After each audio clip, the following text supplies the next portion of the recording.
नमस्कार मित्रों, कैसे हैं आप सभी। स्वागत है आपका हमारे YouTube channel success with Anjali Kushwaha में। आज की क्लास में हम सतपुड़ा पर्वतमाला के बारे में जानेंगे। तो सबसे पहले हम सतपुड़ा पर्वतमाला की स्थिति के बारे में जानते हैं। तो उसके लिए हमें एमपी का मैप बनाना पड़ेगा।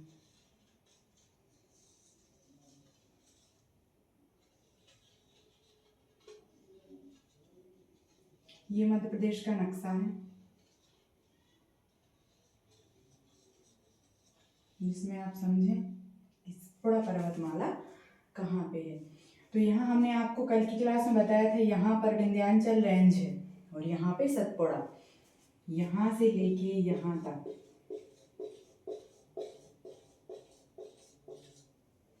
ये हमारी सतपुड़ा पर्वतमाला है। तो पूर्व से लेके पश्चिम तक मध्य प्रदेश के दक्षिणी हिस्से में ये जो सतपुड़ा पर्वतमाला है, इसका विस्तार हमें देखने को मिलता है, जिसमें मुख्य रूप से धूपगढ़ चोटी और राजपीपला पहाड़ी, मैकाल पर्वत और ग्वालीगढ़ पहाड़ी, ये सब हमें इस स्थान पे इस पर्वतमाला में देखने को मिलते हैं। तो यहाँ आप लिख लें सतपुड़ा पर्वतमाला, ये इसकी स्थिति हो गई। तो ये मुख्य रूप से किसके, नर्मदा का दक्षिणी क्षेत्र, नर्मदा का दक्षिणी क्षेत्र और ताप्ती का उत्तरी क्षेत्र में ये पर्वतमाला स्थित है। सतपुड़ा पर्वतमाला स्थिति में क्या समझेंगे हम, नर्मदा का दक्षिणी भाग, नर्मदा का दक्षिणी क्षेत्र और ताप्ती का उत्तरी क्षेत्र में इसका विस्तार है, किसका, सतपुड़ा पर्वतमाला का। फिर इसके बाद बात करते हैं इसकी जो पर्वतमाला की जो लंबाई है उसके बारे में बात करते हैं। तो यह लगभग ये एक प्रायद्वीपीय पठार पे स्थित है ये पर्वत। तो इसकी लंबाई के बारे में हम बात करते हैं तो इसकी जो लंबाई है मुख्य रूप से 900 किलोमीटर तक इसका विस्तार है। 900 कितने, 900 लंबाई, 900 किलोमीटर। समझ रहे हैं आप, यहाँ से यहाँ तक की जो लंबाई है इसकी कितनी है, 900 किलोमीटर। फिर इसके बाद हम बात करते हैं पश्चिम में, आप देखें महाराष्ट्र, यहाँ महाराष्ट्र है, महाराष्ट्र से लगा हुआ है। और यहाँ पे पूर्व में आप देखें तो यहाँ छत्तीसगढ़ से लगा हुआ है। तो पश्चिम में महाराष्ट्र और पूर्व में छत्तीसगढ़ तक इसकी जो विंध्याचल जो सतपुड़ा रेंज है ये अपना विस्तार फैलाए है। फिर ये कैसे आकार का है, सतपुड़ा जो पर्वतमाला है त्रिकोणीय आकार है, मतलब 3 कोने जैसा। फिर इसके शीर्ष में रत्नापुरी और अन्य 2 भाग, मतलब ताप्ती और नर्मदा जो नदी है वो यहाँ पे हमें देखने को मिलती है। यहाँ पे ताप्ती नदी बहती है और यहाँ पे नर्मदा नदी बहती है। नर्मदा जो नदी है वो विंध्याचल और सतपुड़ा पर्वतमाला के बीचों बीच बहती है। फिर इसके बाद बात करते हैं कि ये कैसा पर्वत है, ये एक ब्लॉक पर्वत है। आप ये भी इसकी विशेषता में लिखें, विशेषता, कैसा पर्वत है, ब्लॉक पर्वत। और हमने आपको अभी क्या बताया कि इसके पश्चिम में महाराष्ट्र। ये आपको क्वेश्चन किसी भी एग्जाम में देखने के लिए मिल सकता है कि जो सतपुड़ा श्रेणी है उसके पश्चिम में कौन सा राज्य है, ऐसा इसी से रिलेटेड कोई भी क्वेश्चन आपको दे सकते हैं। तो पश्चिम में कौन सा है, महाराष्ट्र, और पूर्व में छत्तीसगढ़। ये हमें स्टेट देखने को मिलते हैं। फिर इसके बाद हम बात करते हैं तो ये एक इसका जो विस्तार है छोटा नागपुर के पठार तक भी है। छोटा नागपुर का पठार मुख्य रूप से झारखंड क्षेत्र के अंतर्गत आता है इस स्थान पर। तो इस स्थान पे हमें इसकी जो विस्तार है वो देखने को हमें मिलता है। फिर इसके निर्माण की बात करते हैं तो ग्रेनाइट और बेसाल्ट चट्टानों से मिलकर इनका निर्माण हुआ है। निर्माण क्या लिखेंगे,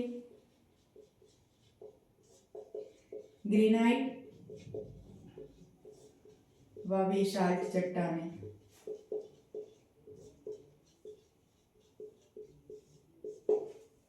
ओके। फिर इसकी सबसे ऊंची चोटी के बारे में बात करते हैं। तो इसकी जो सबसे ऊंची चोटी है वो नर्मदापुरम जिले में है, जिसको पहले होशंगाबाद नाम से जाना जाता था। नर्मदापुरम जिले में आप देखेंगे कि धूपगढ़ आपको देखने को मिलेगी, जो कि पचमढ़ी में है। तो उसकी जो ऊंचाई है वो है 1350 मीटर। तो इसकी सबसे जो ऊंची चोटी है वो क्या है? सबसे ऊंची चोटी धूपगढ़, जो कहाँ है? पचमढ़ी। और इसकी लंबाई जो है, ऊंचाई जो है 1350 मीटर हमें देखने को मिलती है। और ये हमारे मध्य प्रदेश की सबसे अधिक जो ऊंची चोटी है वो यही है, धूपगढ़। फिर इसके बाद हम बात करते हैं जो महादेव पर्वत पर स्थित है। ये जो धूपगढ़ है, ये जिस पर्वत पे स्थित है उसे हम महादेव पर्वत के नाम से जानते हैं। तो फिर इसके बाद हम अमरकंटक का जो पठार है उसके बारे में समझते हैं। तो अमरकंटक आप समझ रहे हैं, अमरकंटक क्षेत्र क्या है? ये क्षेत्र अमरकंटक के अंतर्गत आता है, हमें देखने को मिलता है। तो यहाँ से विंध्याचल रेंज है, यहाँ से सतपुड़ा रेंज है। तो सतपुड़ा और विंध्याचल रेंज जिस स्थान पर आपस में मिलते हैं उस स्थान को हम अमरकंटक नाम से जानते हैं। और उसे एक और नाम दिया गया है मैकाल पर्वत। और उसी पर्वत से नर्मदा नदी का उद्गम होता है। नर्मदा नदी का, सोन नदी का और जोहिला नदी का, इन तीनों नदियों का उद्गम अमरकंटक से होता है। तो आप समझ गए होंगे कि अमरकंटक क्षेत्र क्या है और कहाँ है। फिर इसके बाद हम बात करते हैं कि ये जो सतपुड़ा जो रेंज है इससे किन किन नदियों का उद्गम हुआ है। तो सबसे पहले नर्मदा, ताप्ती, बरधा, वैनगंगा और पेंच तवा नदियाँ। कौन कौन सी हैं नदियाँ मुख्य रूप से? सबसे पहले तो नर्मदा, फिर ताप्ती, बरधा, तवा, फिर वैनगंगा जो कि गोदावरी में जाके मिल जाती है। आदि नदियों का जो सतपुड़ा पर्वतमाला है उससे इनका उद्गम हुआ है। फिर इसके बाद हम बात करते हैं कि ये जो इसके जो क्षेत्र हैं इसमें मुख्य रूप से कौन कौन से क्षेत्र आते हैं। तो एक तो हो गया पश्चिमी क्षेत्र, मतलब पश्चिमी सतपुड़ा पर्वतमाला, और एक हो गया पूर्वी सतपुड़ा पर्वतमाला। तो इतना इतना हिस्सा है जो ये पश्चिमी क्षेत्र के अंतर्गत आएगा और इतना जो हिस्सा है ये पूर्वी क्षेत्र के अंतर्गत आएगा। तो हम विस्तार से जानते हैं पश्चिमी सतपुड़ा पर्वतमाला के बारे में। पश्चिमी सतपुड़ा पर्वतमाला क्या है? ये यहाँ से लेके यहाँ तक का हिस्सा, इसे क्या कहेंगे? पश्चिमी सतपुड़ा पर्वतमाला।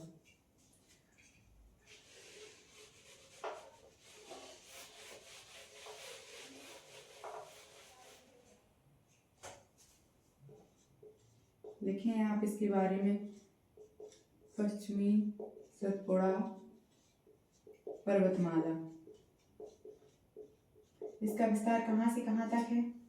आप देख रहे होंगे यहाँ से लगभग यहाँ तक जो पश्चिम का क्षेत्र है उसे हम पश्चिमी जो सतपुड़ा पर्वतमाला है उसके नाम से जानते हैं। तो गुजरात का जो पूर्वी भाग है उससे लेकर मध्य प्रदेश का बुरहानपुर, आप देखेंगे यहाँ पर मध्य प्रदेश का बुरहानपुर है जो कि दक्षिण का प्रवेश द्वार भी कहते हैं जिसे।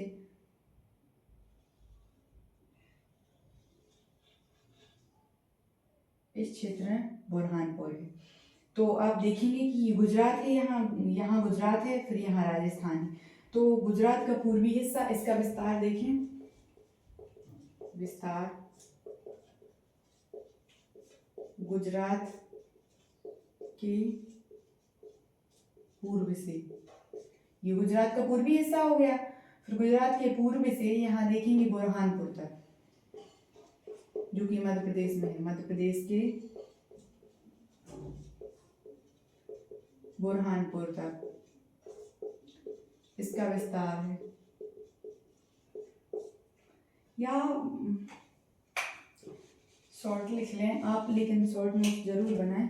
बुरहानपुर तक इसका विस्तार है। फिर इसके बाद हम बात करते हैं इसकी मुख्य रूप से पहाड़ियाँ कौन कौन सी हैं। तो हमें यहाँ पे मुख्य रूप से पहाड़ियाँ कौन कौन सी देखने मिलती हैं। राजपीपला पहाड़ी जो कि पश्चिमी सतपुड़ा पर्वतमाला में है। राजपीपला पहाड़ियाँ, और इसकी जो औसत चौड़ाई की हम बात करें तो इसकी जो औसत चौड़ाई है वो लगभग 60 किलोमीटर है।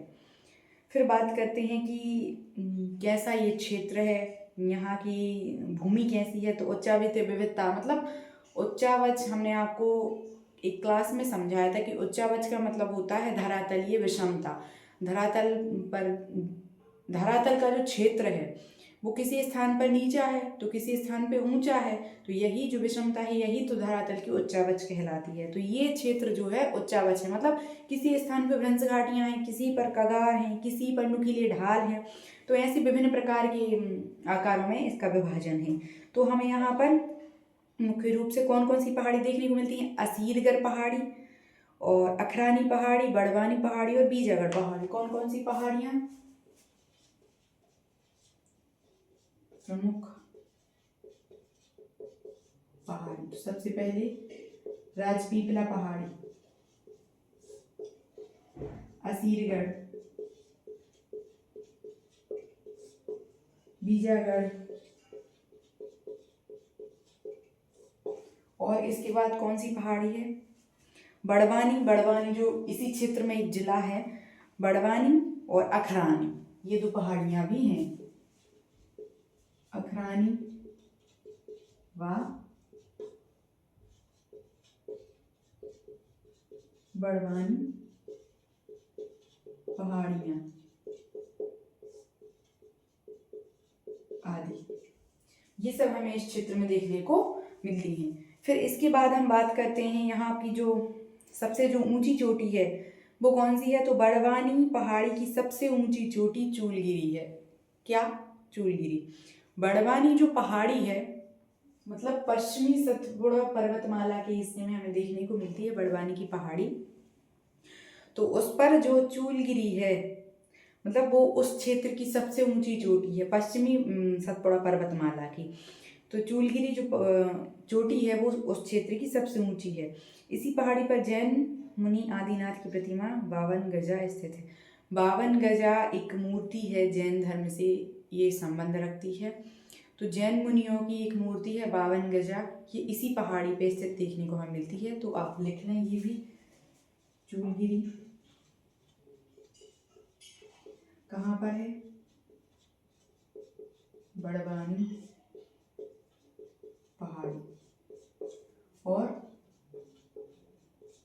जैन मुनियों की 52 गजा।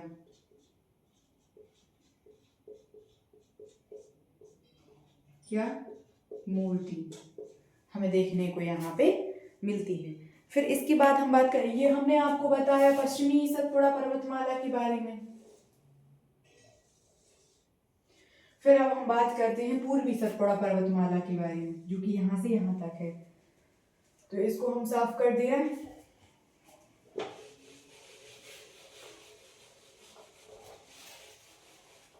अब क्या समझेंगे। पूर्वी सतपुड़ा पर्वतमाला, इसका विस्तार समझें। आप देख सकते हैं यहाँ पे छत्तीसगढ़ का पश्चिमी हिस्सा है, तो आप लिखें यहाँ पे इसकी स्थिति, विस्तार लिखें, सॉरी विस्तार छत्तीसगढ़ का पश्चिमी भाग से लेकर,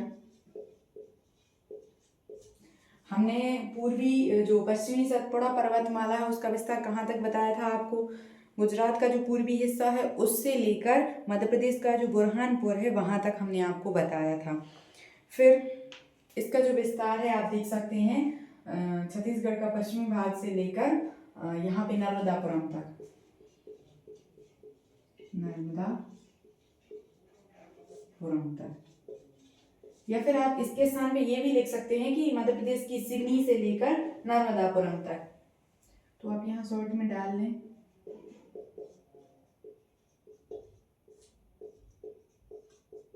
सिवनी से लेकर या फिर छत्तीसगढ़ का पश्चिमी हिस्से से लेकर। तो फिर बात करते हैं इसके निर्माण की। तो इसका निर्माण किन चट्टानों से मिलकर हुआ है? आर्कियन तथा गोंडवाना क्रम।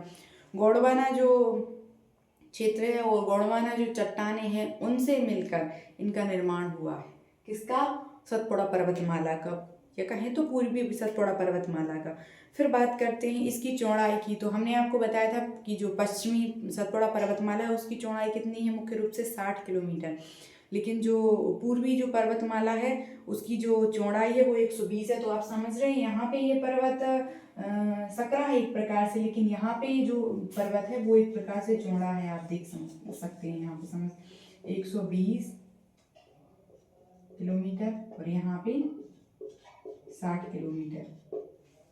ठीक है। फिर बात करते हैं इसकी सबसे ऊंची चोटियों के बारे में। तो इसकी जो सबसे ऊंची चोटी है मुख्य रूप से कौन कौन सी है? महादेव पहाड़ी, ग्वालीगढ़ और चौरागढ़। ये तीनों पहाड़ियाँ इसकी प्रमुख चोटी हैं। तो आप ये भी लिख लें।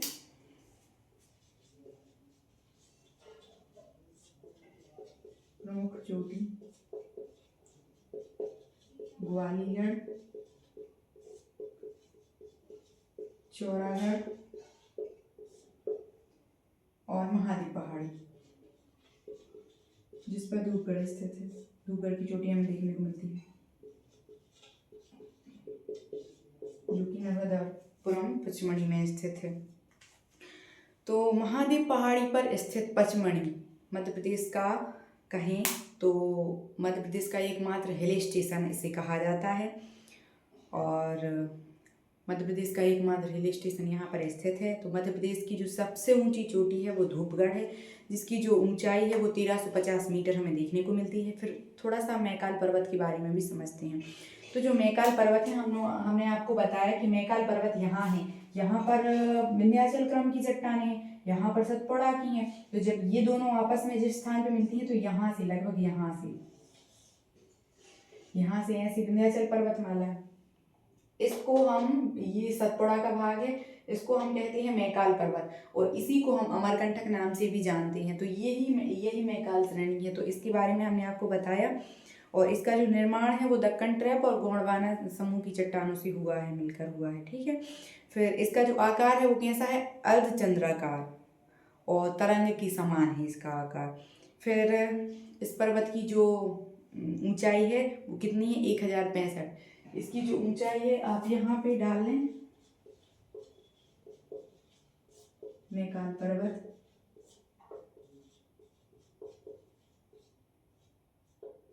ऊंचाई 1065 मीटर इसकी ऊंचाई है।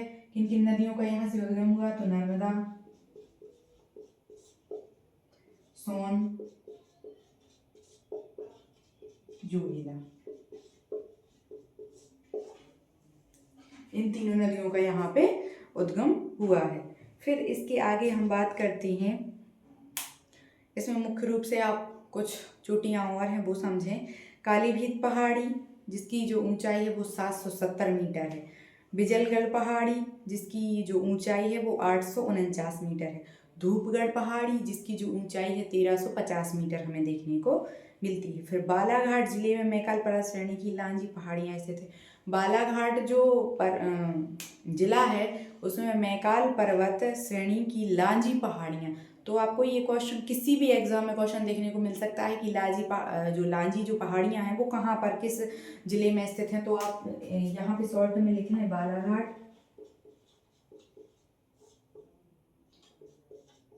मैकाल पर्वत और कौन सी पहाड़ियाँ?